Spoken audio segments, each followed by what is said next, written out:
My name is John, and I'm 51 years old. I've been married to Lisa for almost 10 years. She's younger than me, 38, to be exact, and to be honest, that age difference never bothered me. In fact, it was something that made our relationship feel a little special. We met at a charity event in Seattle when I was in my early 40s. At the time, I thought I'd seen everything life had to offer. 2 grown kids from a previous marriage, a career I'd built from the ground up, and a comfortable life. But when Lisa walked into my life, it was like a spark of energy I hadn't felt in years. For a long time, we were happy. Sure, we had our ups and downs, like every couple, but there was love. Or at least, I thought there was. And when I got an offer for a big project abroad, she was nothing but supportive. "Go for it," she said. "It's a great opportunity, John." So, a few months ago, I left for an extended work assignment overseas. I trusted Lisa, completely. Maybe that was my first mistake, thinking that trust was something you could just assume after 10 years together. At first, things seemed fine. We'd FaceTime, exchange messages regularly, and though the distance was tough, we managed. But after a few weeks, something changed. It was subtle at first. Lisa started replying to my messages later and later. The conversations became short, less detailed. There were nights when I couldn't reach her at all. She'd say she was just tired, or busy with something around the house, and I tried to believe her. I really did. But deep down, I knew something was off. One night, after several missed calls, I remember lying in my hotel bed, staring at the ceiling, trying to convince myself that I was just overthinking it. Maybe she's stressed out from being alone, I told myself. But that gnawing feeling wouldn't go away. Something was happening, and for the first time, I had no control over it. And then there was her half-brother, Jake. He's 39, and he had moved into our guest room shortly after I left, supposedly for a short stay while he sorted out his job situation. Lisa and I had discussed it before I left, and it seemed harmless. He's her brother, after all, what could go wrong? Well, as the days passed, I couldn't shake the thought that maybe something was happening between them. I hated myself for even thinking it, but the doubt had already crept in, and there was no getting rid of it. And that's when things really started to spiral. After that night, things just kept getting stranger. You know that gut feeling when something is off, but you can't quite put your finger on it? That was me, every day. At first, I told myself I was being paranoid. Long distance does weird things to your mind. But no matter how hard I tried to shake it, the feeling stuck around. The calls from Lisa got shorter, and she seemed distracted every time we talked. Like her mind was somewhere else. I'd ask her how her day went, and she'd give me the usual stuff, "Oh, I went to the store," or "Jake helped me fix the sink." There was nothing obviously wrong, but the way she said it felt different. It wasn't what she was saying, it was how. It was like she was holding something back. And then there was Jake. He'd moved in temporarily while he figured out his job situation, but what was supposed to be a few weeks was turning into months. Lisa kept talking about him more than usual. Jake and I grabbed lunch, or Jake was a huge help with the yard work. I didn't think much of it at first, he's her brother, right? But after a while, the way she talked about him started to get under my skin. One night, I called her, just wanting to hear her voice after a long day. No answer. An hour went by, then 2, then 3. Nothing.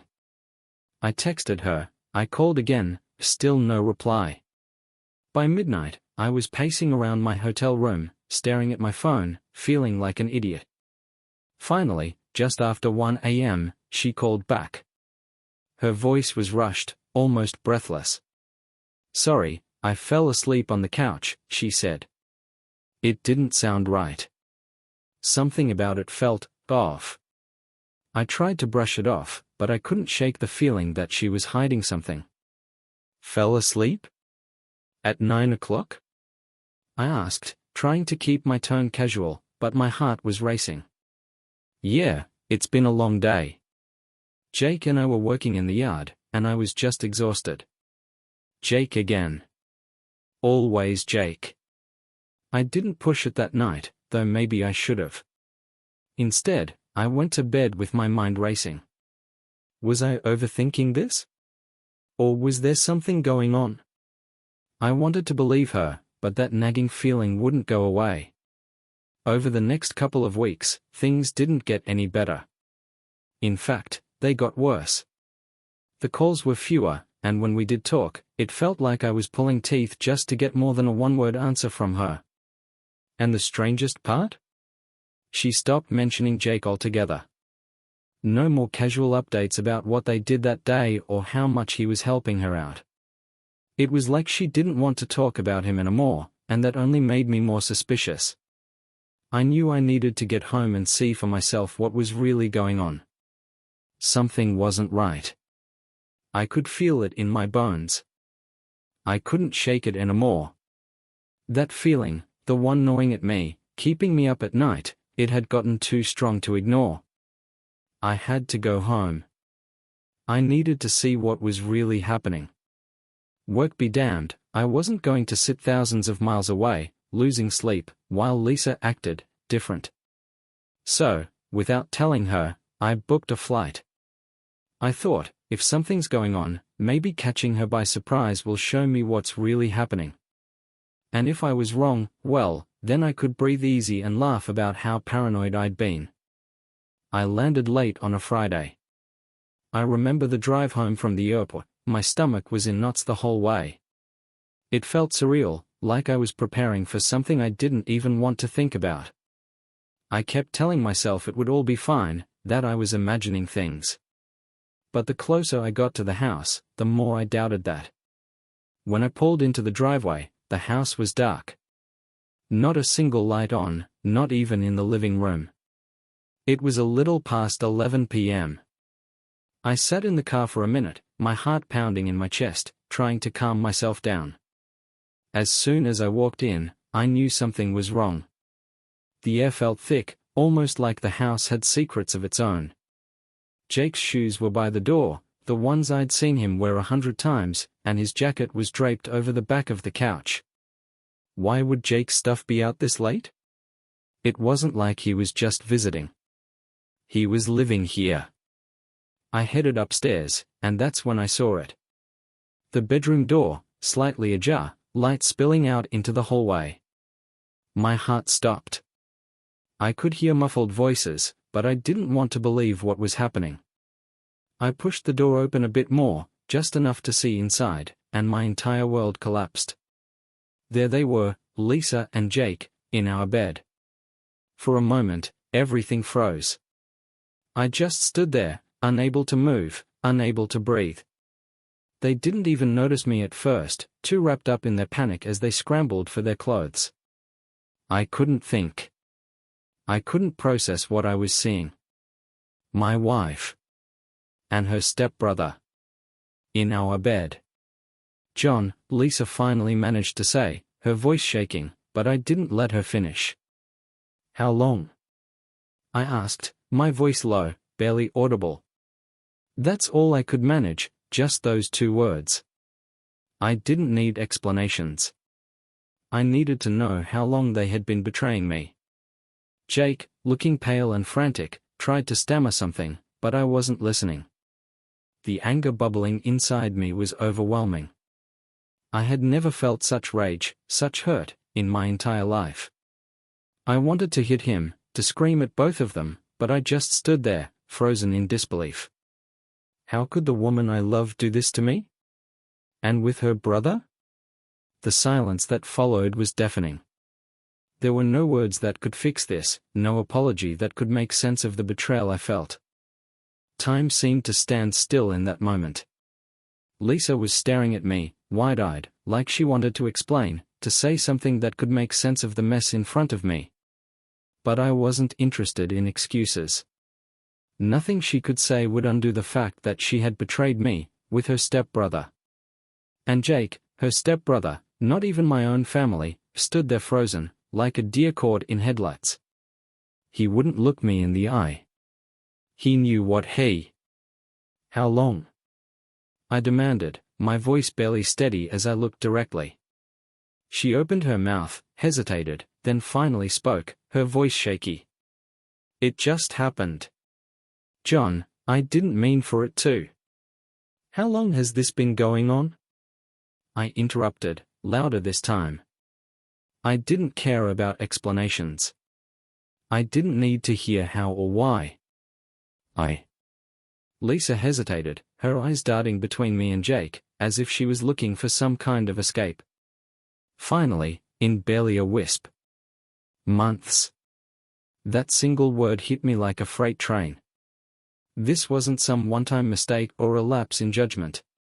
This had been going on for months, right under my nose, while I was away working and trusting her to hold things together. The betrayal was so deep I could hardly breathe.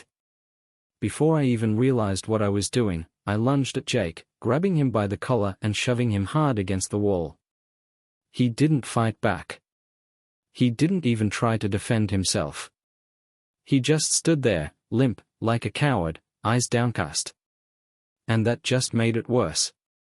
You're her stepbrother, I hissed through clenched teeth. How could you do this? How could either of you do this? He barely managed to stammer out something like, I didn't mean for it to happen, but his voice was weak, and it only fueled my rage. I wanted to punch him, to knock him out right there.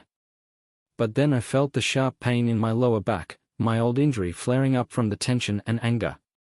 I let him go, stepping back as I grimaced in pain. Lisa rushed forward as if she wanted to help me, but I pushed her back. Don't touch me, I spat, my voice dripping with disgust. The last thing I wanted was for her to come near me. She was as guilty as he was, if not more.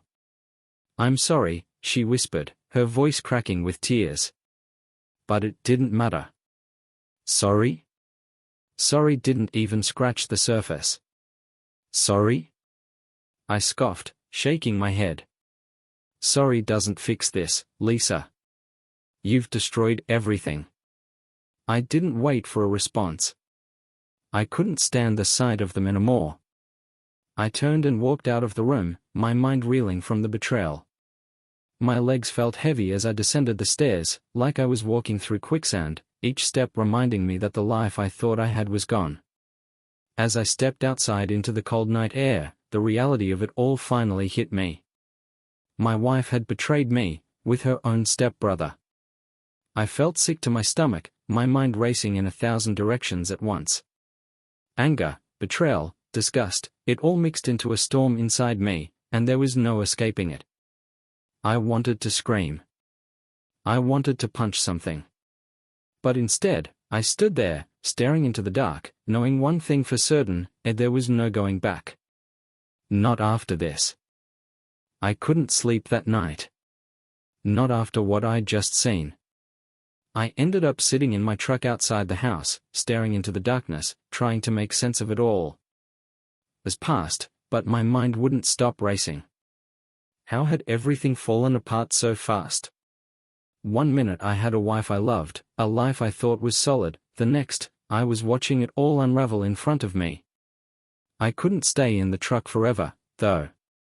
At some point, around dawn, I forced myself back inside. The house felt different now. Like the walls had witnessed the betrayal too. I wasn't sure what I was expecting, but seeing Lisa sitting on the couch, wrapped in a blanket like nothing had happened, made my blood boil. She looked up at me with red, swollen eyes. She'd clearly been crying, but it didn't stir any sympathy in me. All I felt was the weight of what she'd done. I'm sorry, John, she whispered. I didn't want this. I didn't mean for this to happen. I stood there for a second, just staring at her. Sorry? Sorry wasn't enough. Not for this. How long? I asked, my voice sounding foreign, even to me. She hesitated, like she was still weighing how much of the truth to give me. A few months, she finally said. Months. Months of lying. Months of sneaking around behind my back while I was away, trusting her. I could barely wrap my head around it. A few months, I repeated, more to myself than to her. I was trying to let that sink in. This wasn't a one-time thing, a stupid mistake. This had been going on for months. I didn't mean to hurt you, she said quietly, her voice cracking. It just happened. I let out a bitter laugh. It just happened? You've been sleeping with your stepbrother for months, Lisa. That doesn't just happen. She opened her mouth to respond but stopped. She knew there was nothing she could say. We sat there in silence for what felt like forever. I couldn't even look at her. All the memories we had, everything we'd built over the years, it felt like it had been erased. Like I didn't even know the person sitting in front of me. Finally, I broke the silence. I'm leaving. She looked up at me, eyes wide. What? Where? I don't know, I cut her off. But I can't be here. I can't be around you. Not after this. I could see the panic on her face, but it didn't matter. There was no fixing this. I couldn't even look at her without feeling like I'd been punched in the gut. I needed to get out, clear my head, figure out what the hell I was going to do next. I grabbed a bag and stuffed a few things in it. I didn't even know where I was going, but anywhere was better than here. I didn't say anything else to her as I left. I just walked out, back to my truck. As I sat there, hands gripping the steering wheel, it finally hit me. This wasn't a bad dream. It was real. My wife had been cheating on me with her stepbrother for months, and now I had no idea where my life was heading. I was lost, completely and utterly lost. I didn't go far that morning. I ended up at a cheap motel on the edge of town, just needing a place to clear my head. I sat on the edge of the bed, staring at my phone, wondering if I should call someone, a friend, maybe. But what was I supposed to say? Hey, my wife's been sleeping with her stepbrother for months and I don't know what the hell to do now. It sounded ridiculous, even in my own head. I sat there for hours, just thinking. I replayed everything in my mind, the way Lisa had been acting distant, the calls that went unanswered, how she stopped talking about Jake entirely. It all made sense now. I felt like such an idiot for not seeing it sooner. Around lunchtime, my phone buzzed. It was Lisa. I didn't want to pick up, but something in me made me do it. I wasn't ready to talk, but I guess I needed to hear what she had to say. John, we need to talk, she said quietly. I didn't say anything at first. I wasn't ready to hear more excuses. I'm sorry for everything, she continued. I know I've hurt you, and I don't expect you to forgive me. But there's something else. That's when I felt my stomach drop. What else could there possibly be? What could be worse than what she'd already done? I'm pregnant, John, she whispered. I couldn't breathe. The room started to spin. I tried to make sense of what she'd just said, but I couldn't. It didn't compute. Pregnant? After all this? No. No, that couldn't be happening. I finally managed to get the words out. Is it Jake's? I already knew the answer, but I needed to hear it. There was a long pause, and then, barely above a whisper, she said, yes. I don't know how long I sat there, frozen in silence. It was like my mind had completely shut down. Pregnant. With his child. How was I supposed to process that? Everything I thought I knew, everything I believed in, it was gone. Just like that. I didn't yell. I didn't scream. I didn't have the energy for that anymore. Instead, I just let out a shaky breath and said, "What are you going to do?" I'm going to get an abortion, she said, her voice trembling. I can't keep this baby. I just can't. It was like a punch to the gut. I didn't know how to feel. Relief? Anger? Grief? I'd never wanted kids, and neither did she, or so I thought. But knowing she was pregnant with his child, a child that would never be born, it made everything even more twisted. I felt sick to my stomach. "I'll figure things out," she said. "But I wanted you to know. I thought you deserved that." I didn't say anything. I couldn't. I just hung up the phone and sat there, trying to hold on to some sense of reality, but everything was slipping through my fingers. After the call, I sat there for what felt like hours, just staring at the wall. I didn't even know how to process what Lisa had just told me. Pregnant. And it wasn't mine. I'd never imagined my life going in this direction. A part of me didn't want to believe it, like maybe if I just ignored it long enough, it wouldn't be real. But there was no escaping it. I didn't go back home. I couldn't. The thought of stepping back into that house, with the memories we had there, and knowing what had happened with Jake under that roof. I wasn't ready for that. I wasn't sure if I'd ever be ready. Instead, I stayed at the motel, the same one I'd holed up in the night before. I didn't eat. I barely slept. My mind was on autopilot. I kept thinking, replaying everything over and over in my head, trying to figure out how it had come to this. How had I missed the signs? How could I have let things get so out of control? The next few days were a blur. Lisa tried to call a few times, but I didn't pick up. I couldn't face her voice, not after everything she'd admitted to. But then, the reality of the situation hit me in a different way. There was no running from it. We were going to have to deal with this. I was going to have to deal with this. It wasn't just going to go away. On the third day, I got a text from her, and we need to talk about the divorce. There it was. The final nail in the coffin. The word we hadn't said out loud yet, but we both knew was coming. Divorce. It sat there on my phone screen, staring back at me, and for the first time since I'd walked in on them, I felt something close to clarity. This marriage was over. There was no fixing it, no repairing the damage. It had been broken beyond repair the moment I opened that bedroom door. I knew I had to face her. There was no avoiding it. So, I agreed to meet. We met at a cafe, somewhere neutral, because going back to the house just wasn't an option. When I walked in, she was already sitting there, staring down at her coffee cup. She looked tired, worn out, but then again, so was I. Neither of us spoke for a few minutes. The weight of everything hung in the air between us. Finally, she broke the silence.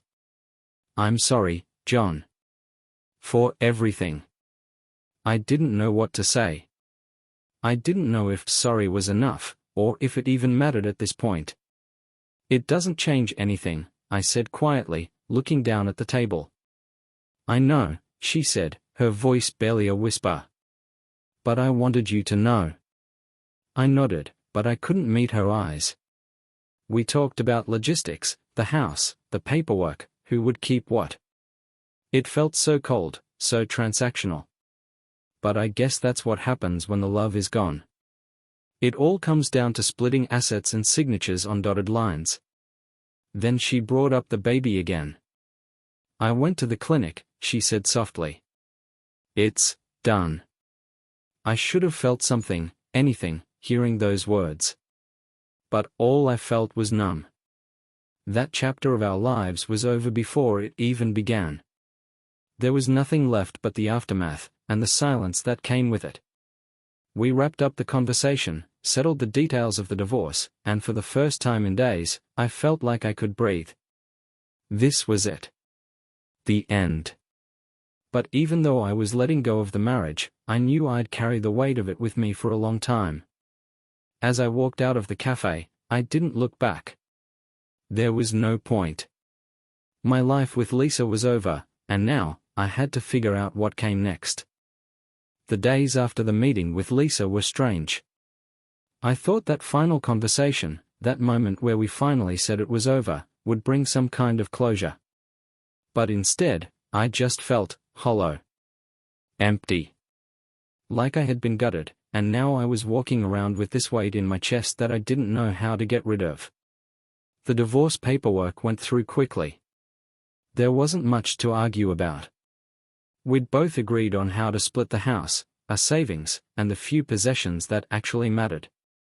Neither of us had the energy for a drawn-out fight.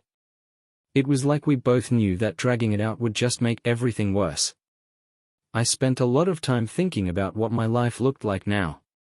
For years, it was me and Lisa, building something together, sharing plans, even the mundane stuff like what we'd have for dinner or when we'd take that trip we kept talking about. And now, I had to rebuild from scratch. Alone. I stayed away from the house as much as I could. It didn't feel like mine anymore. Every room held memories, but they were tainted now. I couldn't sit at the kitchen table without thinking about all the times Jake had probably sat there with her while I was away. The bedroom was the worst. I could barely step foot in it without picturing them, right there, where I'd caught them. So, I did what I knew I had to do, I sold it. I didn't even care about the price. I just needed to cut ties with everything that reminded me of her, of them. I rented a small apartment on the other side of town, nothing fancy, just enough to get by while I figured out what came next. That's the thing about betrayal. It doesn't just end when the relationship does. It lingers. It follows you around like a shadow, seeping into the corners of your mind when you least expect it. Even though the papers were signed, the house sold, and Lisa was out of my life, I couldn't shake the feeling that I'd never really be free of what happened. Some days were better than others. Some days I felt like I could start over, that maybe there was something ahead worth looking forward to. Other days, I felt crushed under the weight of everything I'd lost. Trust, love, stability, it was all gone, just like that. I ran into Jake once, not long after the divorce was finalized. He didn't see me, or if he did, he made sure not to acknowledge it. It didn't matter. Seeing him didn't spark the anger I thought it would.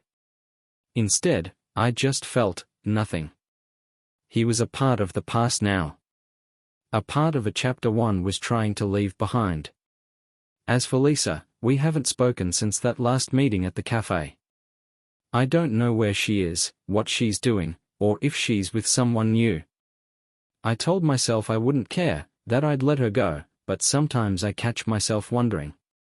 I guess that's human nature. But I know better than to dwell on it for too long. That part of my life is over.